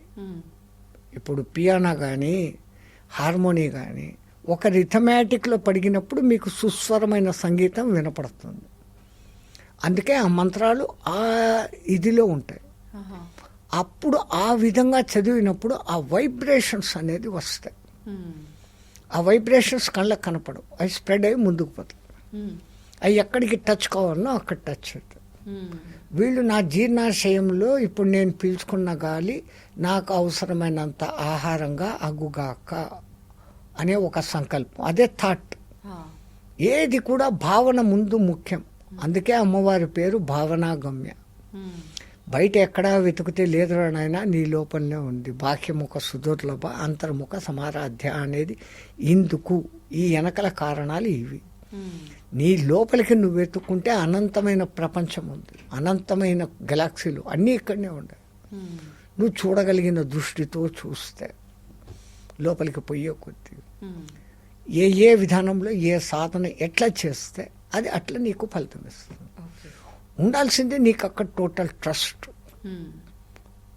గాలి పీల్చుకుంటే ఆహారం అవుతుందా అనే డౌట్గా చేస్తే ఏమి లేదు. సంశయాత్మ వినశ్యతి అని భగవానుడు కృష్ణ భగవానుడు భగవద్గీతలో చెప్పేస్తున్నాడు. అనుమానం పెనుభూతం. అవుతుందా కాదా, ఏమో అయిపోయింది. ఈ డౌట్, అనుమానం అనేది లోపల దూరితే దానంత భయంకరమైంది ఇంకోటి లేదు. ఎక్కడో ఒక చోట ఒక పెద్ద కోటీశ్వరుని కొడుకున్నాడంట. ఆడొక దినము నిలువుట అద్దం, వాళ్ళ ఇంట్లో పెద్ద పెద్ద అద్దాలు, ఆ నిలబడి షోక్గా డ్రెస్ వేసుకున్నాడు. ఇట్లా చూసుకుంటున్నాడు, అట్లా చూసుకుంటున్నాడు, రుద్దుకుంటున్నాడు. నీళ్లు దప్పికైంది. సర్వెంట్ని కేకేశాడు, నీళ్లు తెచ్చాడు. ఆ నీళ్లు కూడా స్టైల్గా అద్దంలో ఇట్లా ఎత్తి తాగితే ఎట్లుంటుంది చూసుకుంటా అని ఇట్లా అద్దంలో చూసుకుంటా తాగుతున్నాడు. వీడికి వెనకల గోడ మీద ఒక బల్లి ఉంది. ఆ బల్లి జారింది. వీనికి అద్దంలో ఎట్లా కనపడుతోంది, ఆ బల్లి తన నోట్లో పడింది అనుకున్నాడు. తాగుతున్నప్పుడు అక్కడ వెనకల బల్లి పడింది, అది పరిగెత్తిపోయింది. తో ఇసుకోకేసలేదు. వీడికేం కనపడుతుంది, అద్దంలో ఇట్లా తాగుతున్నాడు. ఆడ అది పడింది, ఈడి ఇట్లా ఈ నీటి ధారతో పట్టి తన నోట్లో పడింది అనుకున్నాడు. 10 రోజులు అయిపోయింది, డౌన్ అయిపోతాడు మనిషి. ఉంది లోపలికి వెళ్ళిపోయింది అని. బలిపోయింది. బల్లి ఎక్కడో కూరలో పుట్టినే విషాహారము, చచ్చిపోయినారు ఇంతమంది అంతమంది అంటారు. మరి నేను ఏ పొద్దు పోతాను అనుకుంటున్నాడు. చెప్తాన్నాడు వాళ్ళ నాయన, ఏం రే నువ్వు డోల్లోకి నవ్వుతా లేదు, ఆనందంగా లేవు, డౌన్ అయిపోతాడు. What is this? నేను బల్లిని మింగేస్తున్నాను. ఆయన పెద్ద పెద్ద డాక్టర్లను పిలిపించి ఆ వామిటింగ్స్ అది ఇది ఏమేమో చేస్తున్నారు. మింగింటే కదా నిజంగా బయటకు వచ్చేకి రాలే. ఆఖరికి ఆ కోటీశ్వరుడు నా కొడుకును బాగు చేస్తే నా ఆస్తిలో సగం రాసిస్తాను అన్న. అప్పుడు ఒక ఆయన వచ్చి మానసిక వైద్యుడు, అసలు ఏం నాయనా ఏ రోజు మింగినా? ఈ పొద్దుకు 15 రోజులు అయింది. అడిగి కూడా పోయి ఉంటుంది కదా. లేదు, బల్లి విషయం నేను చచ్చిపోతాను. ఆ బల్లి ఎట్లుంది? చిన్నదండి, ఇంతే ఉంది. ఏ రంగులో ఉంది? ఎర్రగా ఉంది. అని తోక పొడుగ్గా ఉందా పొట్టిగా ఉంది? తోక లేదండి, తోక తెగిపోయింది. తోక మళ్ళీ పెరుగుతుంది బల్లికి. తెగిపోయిన తోక బల్లి అది. ఇట్లా ఏదో మాటల్లో పెట్టాడు. అది మాటల్లో పెట్టేసి, రేపు నేను ఒక పూజా యజ్ఞం చేసి నా మంత్రశక్తితో నీ కడుపులో నుంచి ఆ బల్లిని బయటికి తెస్తాను, నువ్వేం భయపడమాక అన్నాడు. అబ్బా అనుకున్నాడు. వీడొక్కడే నమ్మాడు నేను బల్లిని మింగినానంటే. ఎవడు చెప్పినా నమ్మడం లేదు. ఎక్స్రేలు తీసినాం రా, బల్లి లేదురా లోపల అని ఎక్స్రేలు చెప్తాండారు, ఎవరు ఏమేమో చెప్తాండారు. ఈడు మట్టుకు నేను నా కళ్ళతో నేను చూసిన, మింగేసిన, మీరు లేదంటారేంది? ఇంత మాట్లాడిచ్చి ఎంక్వైరీ చేసుకున్నాడు. ఆ బయట పోయినప్పటి నుంచి ఎతికి ఆ ఎర్రగా ఇంతుండే ఒక బల్లిని తోక తీసేసి తెచ్చుకున్నాడు. దాన్ని పిడికెట్లో పెట్టుకున్నాడు. మరుసటి దినం చెప్పాడు కదా, రేపు నేను మంత్రమంతా చేసి వస్తాను అని. ఏదో వామిటింగ్ అయ్యే ఒక మెడిసిన్ వానికి తాగిపించాడు. ఆడు వాంతి చేయంగానే ఈ బల్లిని దాంట్లో పడేసాడు. చూసావా, బల్లిని తీసేసాడు. నువ్వయ్యా గురువు అంటే చూడు, వీళ్ళు ఎవ్వరూ నమ్మలే. హ్యాపీ. ఇప్పుడు వానికి బల్లి పోయింది అన్నాక జీవం వచ్చింది. అంతే, అనుమానం పోయింది. తో సంశయాత్మ వినశ్యతే. అంటే పెద్దవాళ్ళు ఏ సామెత చెప్పినా కూడా దాని వెనకాల వాళ్ళ జీవిత అనుభవం, జీవితాలు 7-8 జనరేషన్లుగా ఇది ఇట్లే జరుగుతుంది, ఇది ఇక్కడనే వస్తుంది అని చూసి ఆయా గుళ్ళల్లో సూర్యుడు లోపల కిరణాలు పడుతున్నారు అంటే అక్కడ గర్భగుడిలో ఆ విగ్రహం అక్కడ పెడితే సరిపోతుంది అని దాని చుట్టూ గుడి కట్టారు. సో దట్ ఆ కిరణాలు ఆ రోజుకు అక్కడ వచ్చి పడతాయి. Calculated mind. ఈ గ్రహణాలు ఎప్పుడు వస్తున్నాయి అనేది వాళ్ళు మరి ఎట్లా చెప్పారు? ఏ టెలిస్కోప్లు చూడకుండా దానికి ఒక కథ అల్లి చెప్పారు. రాహుకేతువులు అనేసి అమృతపానం చేస్తుంటే నరికారు, అందుకని వాళ్ళు వచ్చి పడతారు. ఇది కథగా చెప్పారు. అసలేంటి బాబాజీ వాస్తవం? కానీ ఈ ఛాయ సూర్యుడికి చంద్రుడికి మధ్యలో భూమి అడ్డం వచ్చినప్పుడు అది పౌర్ణమి రోజు మాత్రమే మీకు చంద్రగ్రహణం వస్తుంది. అట్లాగనే భూమికి సూర్యుడికి మధ్య చంద్రుడు వచ్చినప్పుడు సూర్యగ్రహణం వస్తుంది. అది సైంటిఫికల్. దీన్ని వాళ్ళు కనిపెట్టి ఒక కథగా రాహుకేతువులు అనే ఒక కథగా, రాహు పట్టాడు కేతువు పట్టాడు అనేసి ఒక కథగా పెట్టి ఆ రోజుల్లో ఈ పని చేయండి ఈ పని చేయకూడదు అని జాగ్రత్తలు చెప్పి చేశారు. ఎందుకంటే చంద్రుడి నుంచి మనకు కొన్ని వేవ్స్ వస్తున్నాయి. ఆటుపోట్లు, సముద్రపు ఆటుపోట్లు కారణం చంద్రుడే. అది కనిపెట్టే మన పూర్వీకులు మానసో చంద్రోజాయత, మనస్సు చంద్రుడికి ప్రభావం చూపిస్తుంది. ఈ హత్యలు మానభంగాలు చేస్తున్న నేరస్తుల హిస్టరీ చూస్తే ఆ నేరాలు జరిగిన డేట్స్ ఎక్కువగా పౌర్ణమి, అమావాస్య. పౌర్ణమికి ఒక రోజు ముందు, పౌర్ణమి తర్వాత 3 రోజులు, అమావాస్యకి ముందు, అమావాస్యకి ఉస్కే బాద్ కా దిన్ తర్వాతి రోజు. అంటే అటు 3 ఇటు 3 రోజులు ఆహా. నేరాలు ఘోరాలు అన్నీ, దొంగతనాలు, మానభంగాలు, హత్యలు అన్నీ కొన్ని వేల మంది ఆ దొంగల చరిత్ర అంతా అసలు ఏ రోజు జరిగింది అని క్యాలిక్యులేట్ చేసి చూస్తే ఈ 3 రోజుల్లో. సో చంద్రుడు ప్రభావం చూపిస్తున్నాడు అనేదానికి ఇది ఒక తార్కాణం. ఓ. అట్లాగనే సూర్యుడి నుంచి మీకు అది బ్లాక్ స్పాట్స్ అనేసి సూర్యుడిలో ఉన్నప్పుడు 11 ఏళ్లకు ఒక్కసారి మన కమ్యూనికేషన్లన్నీ దెబ్బతింటాయి. 150 కోట్ల కిలోమీటర్ 15 కోట్ల కిలోమీటర్ల దూరంలో ఉన్న సూర్యుడు ఆయన వేడి మనకి ఈ కరెక్ట్ పర్టికులర్ ఏరియాలో మనం ఉండబట్టి మనకి ఇది జరుగుతుంది. సో అది ప్రభావం ఉన్నట్లా లేనట్లా ఖచ్చితంగా ఆయన నుంచి వస్తున్న కిరణాలే చంద్రుని మీద పడి రిఫ్లెక్ట్ అయ్యి రాత్రిపూట ఔషధాలకు మొక్కలకు శక్తిని ఇస్తాండ. ఇప్పుడు ఆ ప్రభావితం మన పైన ఏ విధంగా అయినా చూపిస్తుంది, కానీ ఆ సమయంలోనే మనం ఆహారం తీసుకోకూడదు అని, బయట తిరగకూడదు అని, అంటే మనం బయట తిరగకపోయినంత మాత్రం ఎందుకంటే ఆ 15-20 నిమిషాల టయానికి ముందు నుంచే గ్రహపు ఛాయ అనేది మొదలవుతుంది. పట్టు విడుపు అంటారు. ఆ పట్టు స్నానము విడుపు స్నానము చేయమంటారు. అది ఏమిటో నైటే సామాన్యంగా గ్రహణాలు నైటే వస్తాయి, చంద్రగ్రహణాలు. సూర్యగ్రహణాలు పొగలే వస్తాయి. ఆ పట్టినప్పుడు శరీరం స్నానం చేస్తే యాక్టివ్గా ఉంటాం, నిద్ర పట్టదు. ఆ 3-4 గంటలు నిద్రపోకుండా ఆ తర్వాత విడుపు స్నానము అంటారు.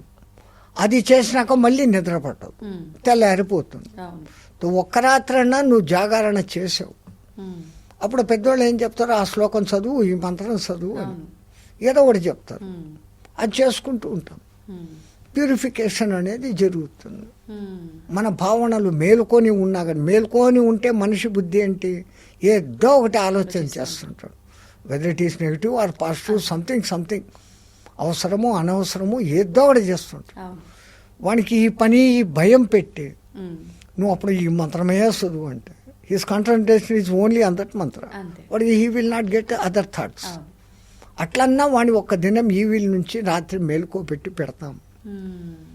ఎప్పుడూ నిద్రపోవడమే కాదు, ఎప్పుడూ భోంచేయడమే కాదు, అప్పుడప్పుడు ఉపవాసాలు ఉండటము, అప్పుడప్పుడు జాగారం ఉండడము శరీరానికి మంచిది అని వాళ్ళు కనిపెట్టి మీరు ఈ శివరాత్రులు అది వస్తాయి కదా, మాస శివరాత్రి, ప్రతి నెల ఒక్కరోజు మేలుకో. ఏకాదశిలు 2 వస్తాయి, 2 రోజులు ఉపవాసం ఉండు. నిజంగా వీటిని పాలించిన వాడు ఎంత ఆరోగ్యంగా ఉంటాడు. ఏకాదశి అంతా తినకుండా మరుసదినం 12 గంటలకు అంటే 36 అవర్స్. అదే ఒక Japan scientist 36 hours fasting benefits అనేసి ఒక బుక్ రాస్తే వానికి నోబెల్ బహుమతి వచ్చింది. అది నమ్ముతున్నారు కూడా, అంటే టెక్నాలజీని నమ్ముతున్నారు. శంఖం నుంచి పోస్తే తీర్థం మనం చెప్తే కాదుగా. వాడు చెప్తే ఇంగ్లీష్ వాడు చెప్తే ఓకే, మనం చెప్తే లేదు. నేను మీకు ఇంతకు ముందు కూడా చెప్పాను, మన పూర్వీకులు భోజనానంతరం శతపథం గచ్చేయత్ అంటారు. భోజనం చేసినాక 100 అడుగులు నడువురా నాయనా అని. మనం 100 అడుగులు ఏడు నడుస్తున్నాం, తింటాం, కూర్చుంటాం. అదే ఇంగ్లీష్ వాడు వాక్ ఏ మైల్ ఆఫ్టర్ డిన్నర్ అంటే మటు ఖచ్చితంగా మైల్ దూరం పరిగెత్తు. అంటే వాళ్ళ మీద ద్వేషంతో కాదు, మన దాన్ని మనం నమ్మకుండా పోతున్నామే. మనకున్నంత విజ్ఞానము ఎక్కడా లేదు. ఏది చేసినా మన దాంట్లోంచి వాళ్ళు కాపీ కొట్టుకొని వచ్చి వాళ్ళు ఈ పొద్దు పెద్ద ఫేమస్ అయిపోతాడు. కనుక్కున్న మాత్రలు మందులు అన్నీ ఎక్కడి నుంచి, మూలికల నుంచే. ముందు మనదంతా మూలిక వైద్యము, ఆయుర్వేద వైద్యము. ఆయుర్వేదము అని దానికి పేరే పెట్టినారు. నీ ఆయుష్ను వృద్ధి చేసుకోవడం ఎలా, వేదం అంటే తెలుసుకోవడం. ఇలా ఉండు, ఇలా చెయ్యి అని చెప్పేది వేదం. ఆయు గురించి చెప్పేది ఆయుర్వేదం. ఎప్పుడొచ్చినా ఈ ఇంగ్లీష్ మంత్రులు, కొయిన మాత్రలు, కొయిన ఆకులు జబ్బు వస్తే ఆ వేడి నీళ్ళలో వాటిని కేవలం కషాయం చేసి తాగేస్తున్నాం, జ్వరాలు పోతూ ఉన్నాయి. ఇప్పుడు దాంట్లో నుంచి మీరు యాస్పిరిన్, డెస్పిరిన్, సిపిరిన్, ఆపిన్, మైసిన్, అన్ని సిన్ను, ఆ మాత్రల పేర్లు కూడా టెట్రామైసిన్, టెర్రామైసిన్, మైసిన్. మా పాపాన్ని మేమే మింగుతాడా అని మింగుతాడు. బాబాజీ ఇప్పుడు మీరే అన్నారు, అంటే ప్రతి ఒక్కరు, యువత ఒక్కరే కాదు, ప్రతి ఒక్కరు కూడా టెక్నాలజీనే ఎక్కువగా నమ్ముతున్నారు. టెక్నాలజీ ఏదైతే ప్రూవ్ చేసిందో అదే వాస్తవం అనే ధోరణిలోనే వెళ్ళిపోతున్నారు. ఈ టెక్నాలజీకి మూలం ఎక్కడో మీరు పండి, టెక్నాలజీ ఎక్కడి నుంచి మొదలైంది? అంత లోతుగా మేము ఆలోచించట్లేదు. ఇప్పుడు విమానం ఎగురుతుంది, పక్షిని చూశాడు, ఏమో కట్టుకున్నాడు, ఎగిరాడు, నా చేత కాదురా అనుకున్నాడు, దానికి ఒక యంత్రాన్ని చేసి సాధించాడు. అంటే మనిషిలో మళ్ళీ ఈ పట్టుదల ఉంది, అది మన జీన్స్లోనే ఉంది. కనుక్కున్నాడు, అది కనిపెట్టాడు. వేగంగా పోయేదానికి ఎడ్ల బండి కారణంలో ఏదేదో బండ్లు వచ్చాయి, స్టీమ్ ఇంజన్లు వచ్చాయి, ఒకటి కనిపెడితే దాన్ని ఇంకా హయ్యర్గా లెవెల్కు డెవలప్ చేస్తారు. ఆ ఒక్క ప్లేన్ కనిపెట్టిన దగ్గర నుంచి ఇప్పటికి రాకెట్ల వరకు తయారైనాయి. కానీ మానవుడి వికాసానికే వాడు కనిపెడుతున్న ప్రతి ఒక్కటి వినాశనానికి పనికొస్తున్నాయి. అలెగ్జాండర్ నోబెల్ అనేవాడు వాళ్ళ నాన్న ఇద్దరు రాతి గనులలో పనిచేసేవాళ్ళు. మా నాన్న ఇంత కష్టపడుతున్నాడే, ఈ రాయిని సులభంగా పగలగొట్టే పద్ధతి ఏముంటే బాగుంటుంది అని అప్పుడు చైనీస్ మందుగుండు టపాకాయలు మాత్రమే ఉండేటి. ఆ మందుగుండును ఒక పొటెన్సీకి మార్చి డైనమైట్ అని కనిపెట్టాడు. ఈజీ అయిపోయింది రాళ్ళు పగలగొట్టడం. ఆ ఒక్క డైనమైట్ నుంచి ఇప్పుడు ఆటం బాంబు దాకా తయారైపోయి ఒక్కటి వేస్తే 1000 మంది చచ్చిపోయే స్థితికి అవుతుంది. మంచి కోసం ఏది కనిపెడుతున్నాడో అదంతా వినాశం దిక్కుపోతుంది. దాంట్లో వికాసము ఉంది, వినాశనము ఉంది. మానవుడు ఎప్పుడు వికాసం వైపుకు చూడాలి కానీ వినాశం వైపుకు చూడడం లేదు. మీరు మొట్టమొదట వాడిన మాట స్వార్థము. ఆ స్వార్థము రాజకీయ నాయకులతో మొదలుకొని దేశ నాయకులతో ఉండబట్టి ఇప్పుడు ఇన్ని జరిగిపోతాడు. రాకుండా ఉండాలి అంటే ఆ స్వార్థం, మానవత్వం నీలో వెళ్ళి విరియాలి. నువ్వు మానవుడిగా ఉండేకి ట్రై చేయి, దానవుడిగా ఉండేకి ట్రై చేయకు. మాధవుడిగా ఉండే కాకపోయినా పర్వాలే, కనీసం మానవుడిగా ఉండు. విలువలతో కూడిన దానవుడిగా ఉండమాక. మానవుడు ఎట్లా ఉండాలా ఏమి అనేది వాళ్ళ సొసైటీస్లో కొన్ని నియమాలు పద్ధతులు ఉన్నాయి, అవి పాటించు, ఆటోమేటిక్గా బాగుంటాం. నేను ఒక్కనే బాగుకాదు, అందరూ బాగుంటే ఆటోమేటిక్గా నేను బాగుంటానని ఎప్పుడు మానవుడు తెలుసుకుంటాడో సమస్యలు ఉండవు. ఎంతసేపు నేను నాది అంటున్నాడు, మనము అనడం లేదు. ఆ మనము అన్న భావన మన సనాతన ధర్మంలో ఉంది. దాన్ని అందరికీ చేరవేయడానికి ప్రయత్నం చేయాలి. అంతే. సంతోషం బాబాజీ, చాలా మంచి విషయాలు తెలియజేశారు. ఆఖరణ నిజంగా మీరు చెప్పిన మాట అద్భుతం. ప్రతి ఒక్కరు ఆ ధోరణిలో ఉండాలి. మంతా మా గురు కటాక్షం తల్లి. జయ Srimannarayana. And don't forget to subscribe to iDream. And for more videos, please subscribe to iDream. Please subscribe to iDream. Please subscribe iDream. And please subscribe to iDream. For more videos, subscribe to iDream. please like, share and subscribe to the channel. Congratulations, iDream. Subscribe to iDream. Subscribe to iDream. So subscribe to iDream Media. iDream ki iDream team andarki huge congratulations. Please subscribe iDream Media. Please subscribe to iDream. Subscribe iDream. Please subscribe to iDream. iDream అంటే నా కళల channel subscribe చేసుకున్న నోరు తిరుగుతలేదు, మీరైతే గంట గుర్తు కొట్టండి. For more such videos, please subscribe to iDream. Subscribe to iDream. Please subscribe to iDream. Please subscribe iDream Media. Please do subscribe to iDream. Please subscribe to iDream Media. For best entertainment and information, please subscribe iDream.